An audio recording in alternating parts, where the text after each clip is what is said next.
हम सोचते हैं कि पुलिस थाना सबसे सुरक्षित जगह होती है, लेकिन अब थाने में ही आजकल हथियार चोरी होने लगे हैं।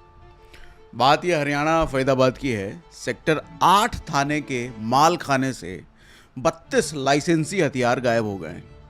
और माल खाने का मतलब होता है वो जगह जहां पर पुलिस जब्त किया हुआ सामान रखती है। और इनमें से कुछ हथियार तो ऐसे थे जिनकी कीमत 10-12 लाख रुपए तक थी।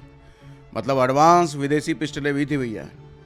और चोर कोई बाहरी आदमी नहीं था, एक लड़का था जो आईटीआई के जरिए थाने में अप्रेंटिस पर आया था, मतलब ट्रेनिंग करने के लिए आया था। और उसी लड़के ने 2-3 महीने में एक एक करके 2-2 करके हथियार चोरी कर लिए और राजस्थान, नोएडा और दिल्ली एनसीआर में बेच डाले। अब जरा सोचिए कि सीसीटीवी कैमरों से लैस थाने में रोज हथियार गायब होते रहे और किसी को पता तक नहीं चला। लेकिन जब रूटीन जांच में गड़बड़ी पकड़ी गई तो सबके हाथ पैर फूल गए और अब 20 आरोपी गिरफ्तार हुए हैं। सारे हथियार भी बरामद हो गए हैं और माल खाना इंचार्ज एएसआई को सस्पेंड कर दिया गया है। तो भैया ये अकेला मामला नहीं है। 6 दिन पहले हरियाणा के फतेहाबाद थाने के मालखाने से 211 पेटी शराब गायब हो गई थी। कागजों में लिख दिया था कि शराब नष्ट हो गई हैं, लेकिन असल में वो शराब बेच दी गई थी। और फिर राज खुला तो थाना प्रभारी को सस्पेंड किया गया। पूरे 48 पुलिसकर्मियों का ट्रांसफर भी करना पड़ा था उसमें।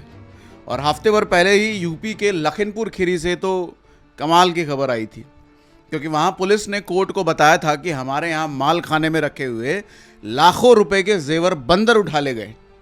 जो बचे थे वो बारिश में भीग कर खराब हो गए, सोना खराब हो गया।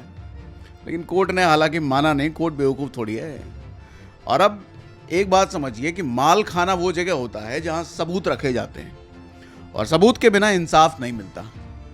लेकिन जब सबूत ही गायब होने लगे तो सोच के देखिए इंसाफ की उम्मीद आप कहां से करोगे। और यहाँ सबसे बड़ा सवाल यह है कि हमारे घर चोरी ना हो, इसके लिए हम पुलिस पर भरोसा करते हैं, लेकिन पुलिस के थाने में ही चोरी होने लग जाए तो एक आम आदमी फिर किस पे ही भरोसा करेगा भैया।